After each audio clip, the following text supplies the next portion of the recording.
everyone, how are you doing? Welcome to another episode of the Ebony Experience with Cancer. It's been a while, but join me today in welcoming Evette Daniel, and she's one of our breast cancer nurses, and we're going to be talking about difficult communication today. Welcome, Evette. Hello, thank you for having me today. Good. So introduce yourself to our viewers. Okay, hello viewers. So my name's Evette. So I'm a breast cancer Macmillan specialist nurse. So I've been working in Leicester, and that's kind of where I started my role. I've been doing this role for under 2 years now, so still getting my feet, but I'm really enjoying my job. I grew up in South London, but I worked all my nursing career in Leicester. Right, great. That's brilliant. So as a breast cancer nurse or clinical nurse specialist, because that's what you are, what does that entail? What do you do day to day? Yeah, that's a very good question, because a lot of people don't actually know what we do, and our role is very hard to define actually, so it's quite in-depth and quite detailed. But to kind of summarize what I'm there for is I'm a patient advocate. Good. So I'm there to advocate for the patient, to support them and empower them. I'm not there to make decisions for them, but I'm there to empower them and support them to make the right choices for themselves. I work especially in breast cancer, so I look after breast cancer patients, men and women, in Leicester area, so everybody, so from screening to diagnosis to end of life care, the full works. I don't just help with just like financial support, I help with holistic support. Okay, great. That's impressive. So I had a bit of a smirk when you said men and women, because a lot of people forget that men do get breast cancer. It's very important, to put that out there, because a lot of times we talk about breast cancer and people are just focused on the women. So men do get breast cancer, so it's important to know that. Yeah, brilliant. So you've said you go through the whole cancer journey with the patient. So how is it at the beginning when patients are diagnosed? Yeah, so you said the whole cancer journey. I forgot to say that I actually go in the screening. Okay. So before someone gets diagnosed, I'm actually there to support people, so to go for their screening and to get that done as well. So even if someone doesn't get diagnosed or they need a biopsy or they need further investigations, I'm there as well. That's important, isn't it? Because it's not just about the cancer diagnosis, it's about what leads to the cancer diagnosis. And it's not everyone who has a lump or everyone who gets biopsied that becomes cancer, but they still need that support, because I'm sure they're quite anxious before the results come in, isn't it? Anxious, very, very, very anxious. That's a lot. We deal with a lot of anxiety, and I'm there to just make sure that they know what's going on, they know why we're doing what we're doing, and they can ask questions. I'm there to listen. I do a lot of listening in my role. a lot of listening, but I'm there to ensure that I relay the information. For example, the consultant, the doctor will relay their information to the patient, and they don't always retain it and they find it hard to understand it. So I'm there to break it down and communicate effectively so they can understand what's going on. Oh, that's important. And we're talking today, or the basis of what we're going to talk today is about difficult communication, but communication is key, because how you say it is important, and people get lost if you don't say it right. So I think communication is quite key to everything. So leading to that, I would ask you, so if someone is getting a bad news of cancer diagnosis, how does that go? Because that's the difficult conversation. This is the first time they're being told they've had a cancer diagnosis. Yeah, so initial diagnosis, so there's many ways that people react to being diagnosed with a breast cancer, or even up to the point where we kind of know it's a breast cancer, but they're waiting for further tests to confirm it.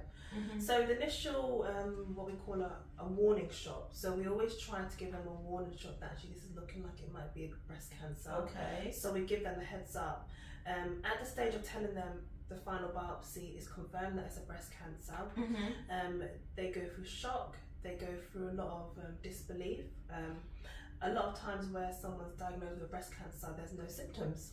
True. Yeah, so they find it very hard to believe that a little lump could be something more sinister. Yeah. So, and I get that all the time. Someone's like, I feel so well. Yeah. You know, how come? Are you sure I really have cancer? Exactly. So lots of disbelief. So really, the process usually is the consultant will relay the information. They'll come in for the consultation, relay what the biopsy has said. The doctor will go through the whole diagnostic, as in the type, the size, and what the next steps are. Okay. The consultant usually will step out of the room, and I'll be there to pick them up. Okay. Yes. And like you said, so a lot of times people hear things, but it doesn't sink in. No. And I feel like this is where your role is quite essential, because I've seen it as an oncologist myself. Sometimes I say something to the patients, some of them get it, and you can see the reaction, but for some it just takes a while to sink in. And I think you will be the one, probably for a first time diagnosis, you as the breast care specialist nurses would be the ones that actually experience that time when people actually get the diagnosis. And how does that feel? Like, what does that look like? So, do people break down? What kind of reactions have you seen? It's quite a question. So in the whole consultation, you know, they bring their family member or they come alone. I'm an observer. So as the doctor is relaying information, I'm looking at their body language, looking at their facial expression, and that gives me kind of an idea how I will tailor my conversation with them. Most of the time, I am not there to bombard them with information. I'm not going to do that, because a lot of the times the information doesn't go in. So I'm there to give them my contact, park it, and say, you know what, this is the diagnosis. If you can't talk now, that's okay, but we'll have a discussion afterwards. A lot of times people don't want to go into lots of detail there and then.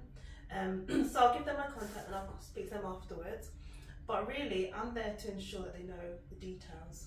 Because sometimes when they hear the initial diagnosis, they forget everything else that the doctor said. Absolutely. They forget that there's treatment for it.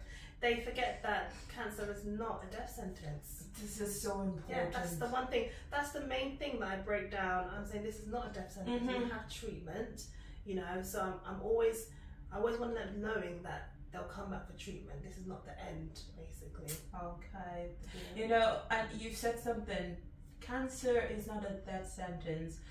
What we try to push is early diagnosis, because we know that there's such a big difference in outcome when someone was diagnosed with a stage 1 cancer to a stage 3 cancer. So even though those two stages are curable, however, the long-term outcomes are different, you know, which is why we are pushing, or we are constantly pushing people to take the uptake in screening, get engaged with screening, make sure that if this is caught early, you know, self-examination, if you feel a lump or you feel something strange, go to your GP immediately, because getting diagnosed early is the key to the future. So cancer is not a death sentence. This is really important. And even for the ones that have become metastatic, things have changed. Things have evolved. You know, years and years ago, probably even 10 years ago,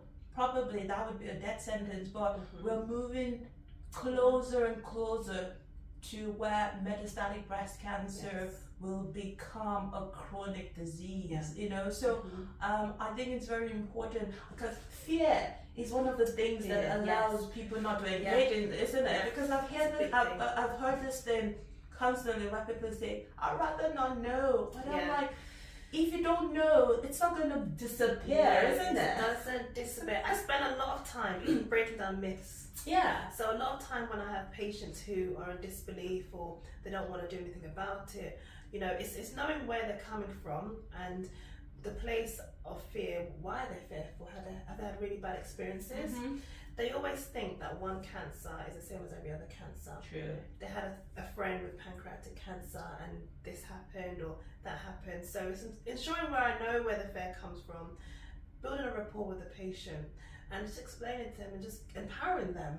to fight this. Yeah. I think that's really essential what you've said, knowing where the fear is stemming from, because I think that's essential in knowing how best to support people, because everyone's fear is different, isn't it? It really is, yeah. Great.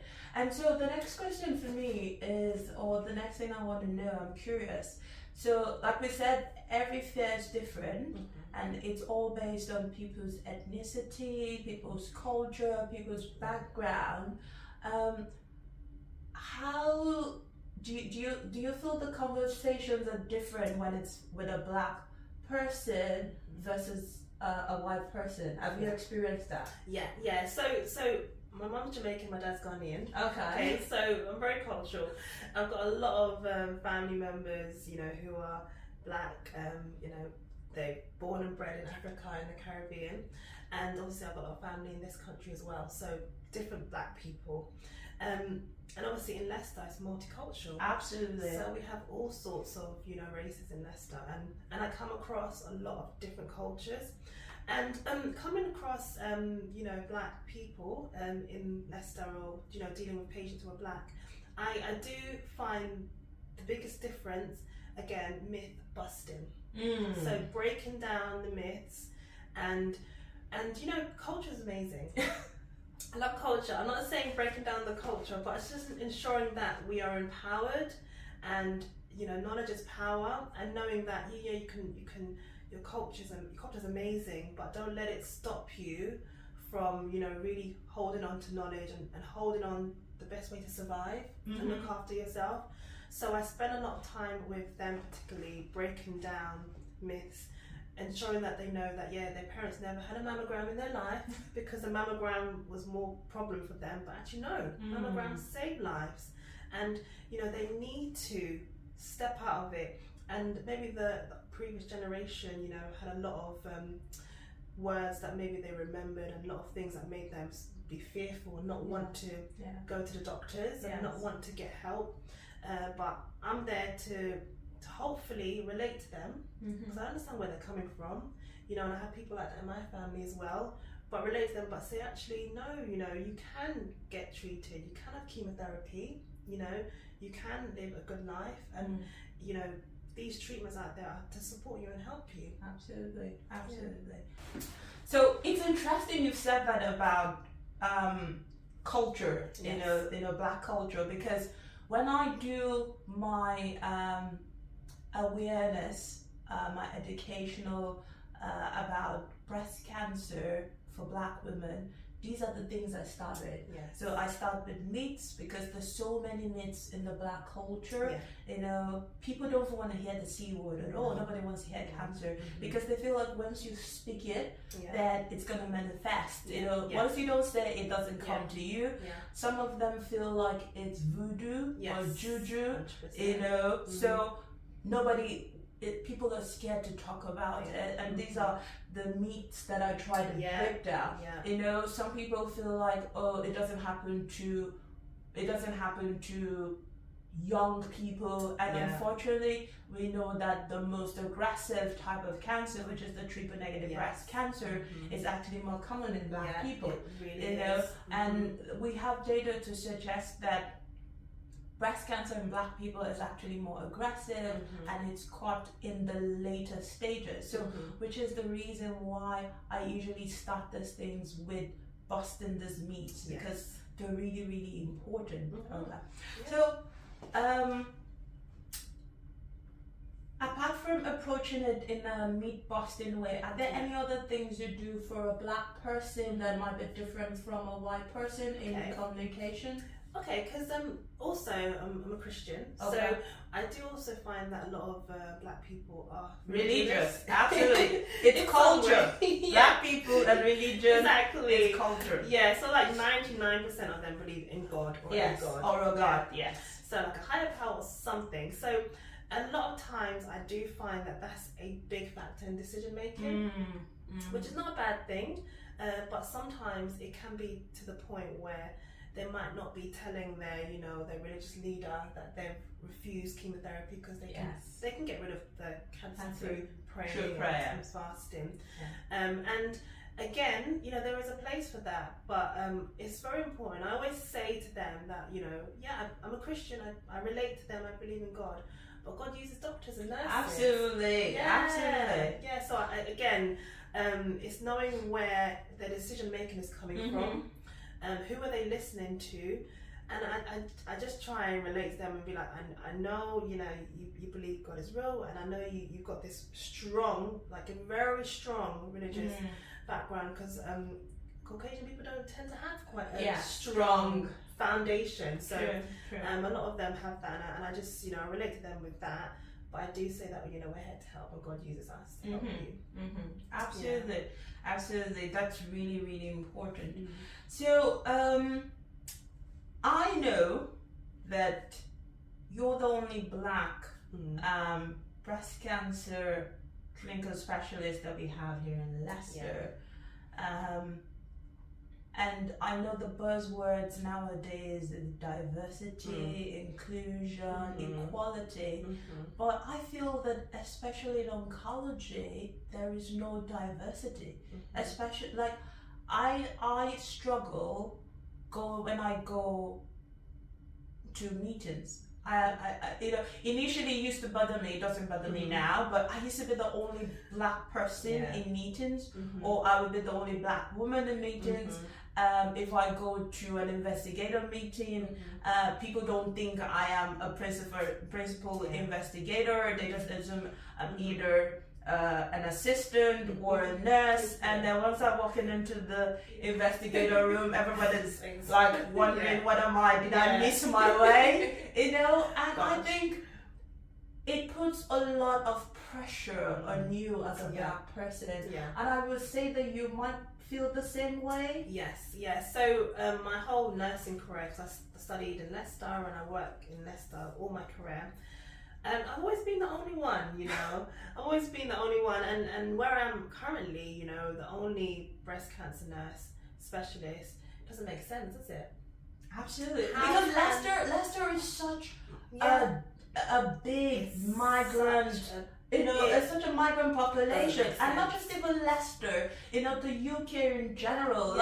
You know, you people eat, you know, Jamaican food, Black food, every corner. You know, there's so much variety, and yet in the health sector, you're not seeing that diversity. No, it's really, like, even in, because obviously I work with radiology assistants, I work with all wide variety of specialists in my area, not just nurses.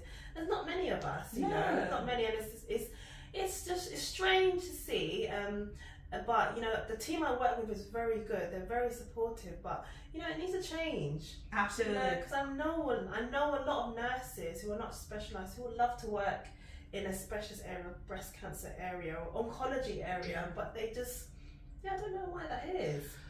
Yeah, I think it might be multifactorial. So one of it is that we don't have Black representation and leadership. So we have nobody speaking up for us, you know, and that's the other thing. So if there's nobody speaking up for us, then people don't see the need to employ more Black people in that in that kind of setting, you know. And I will always say, you know, I get this all the time, you know, people are like, we are struggling with Black people engaging in the community, either with an uptake in screening, what's the problem? And I said the biggest problem is that they don't see people that look like them.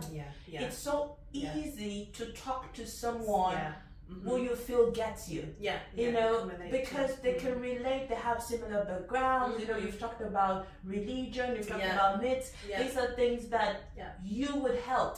So a white person talking to a Black person would not know to think about myths, would not know to think about religion, but because you know the background, you know those people, you know how best to deal with them, you know, and I say this as well, like, people are not going to get on clinical trials if they don't see a Black clinical trial nurse, if they don't see a Black principal investigator. You know, people just are suspicious. There's problem with trust. You know, all the time. So it's a big thing. It's because even with like clinical trials, like genomics is the future. Absolutely. And one thing that Black people don't like to do is go for clinical trials, and that is so key in like the next step of cancer treatment and progression is being involved. Absolutely. Because if you don't get involved, what about your kids' kids? You know. So it's there's so much paucity of data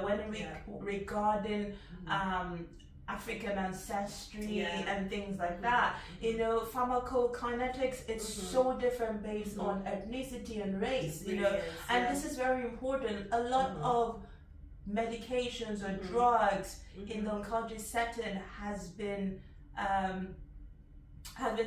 developed based on Caucasian kinetics or background, and it doesn't work the same way in a Black person or in an Asian person. And these are the reasons why we need to encourage people to get on trials, because medications that becomes everyday use starts on the clinical trials. Paracetamol. Exactly. You know, ibuprofen started from clinical trials.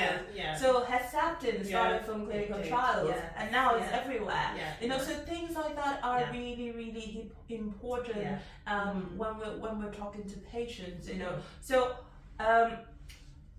How else do you think we can get Black people involved? So you mentioned that you know some nurses that would want to get into this. How do you think you can encourage them, or what do you think they can do to get into these positions? Because we need to change this.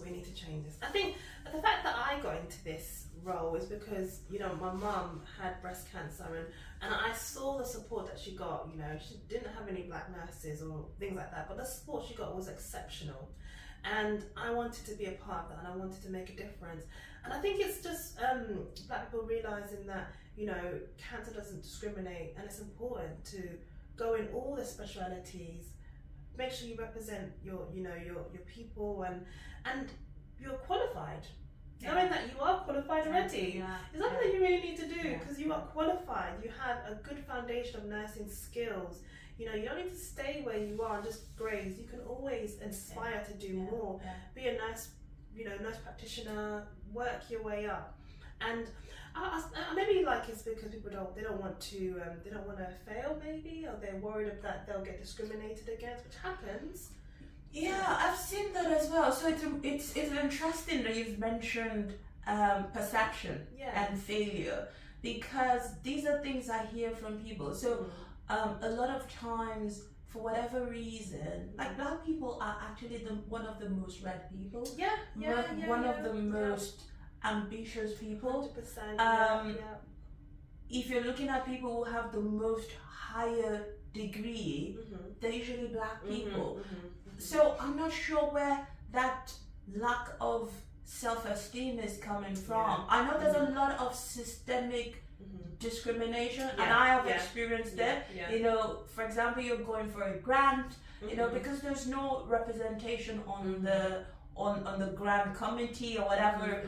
They look at a name, they're not able to pronounce a name, and automatically it's a systemic thing. You know, a lot of people don't realize that they are biased, but there is an unconscious bias, and automatically they just think that person is lower down. Even accent. They don't know what they're saying. They don't know. They can't pronounce it. They don't know what they're talking about. But it's all there. Absolutely. And I think it's important for people out there to challenge their unconscious bias, because that is what is stemming a lot of things, you know. And you have to realize that if you don't give people the opportunity, how can they prove themselves? It's so true. How can they prove themselves? If you don't give grants to Black people, if you don't get more Black nurses on, how can they show who they are? How can they become, you know, how can they become nurse practitioners? How can they become consultant, whatever, you know, whatever positions they're going to put them?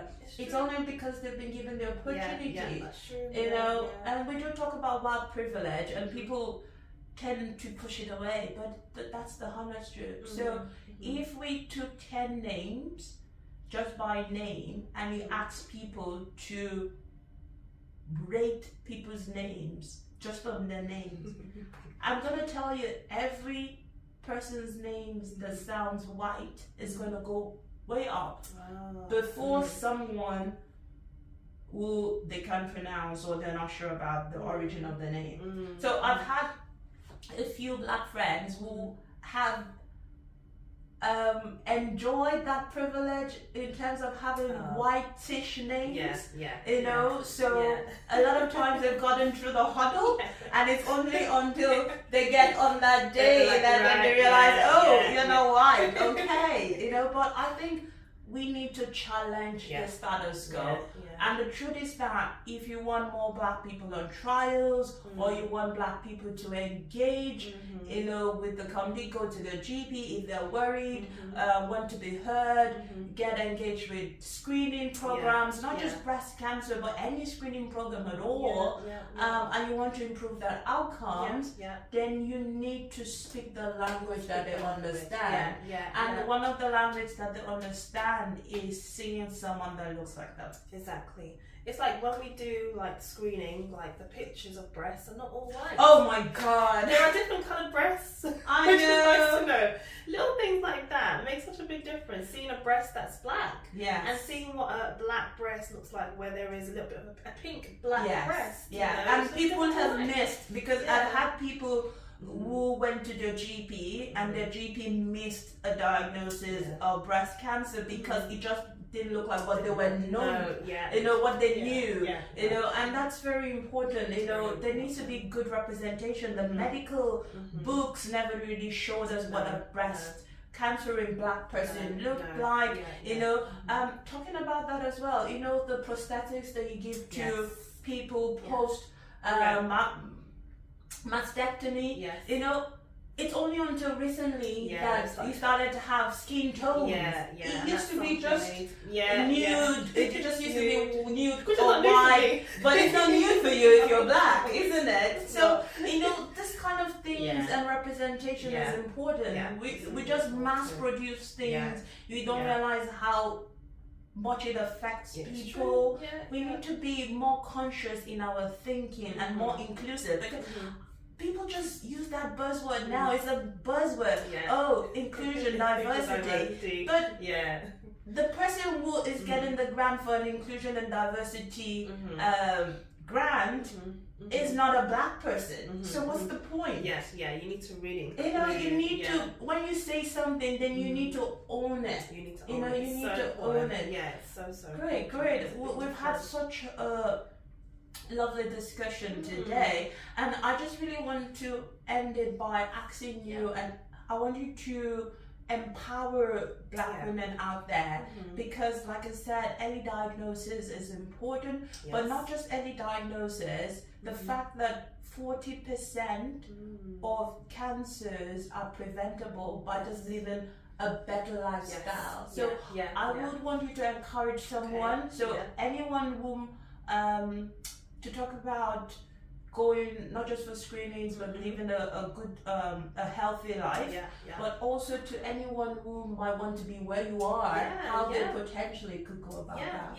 Okay, so what I would say is to you watching today, you know, if you're a lady, man, you know, and you've got some symptoms that you're concerned about, I would say don't allow, you know, your fear, your background, you know, your misrepresentation of, you know, as a black person worry you and let it stop you from seeking help.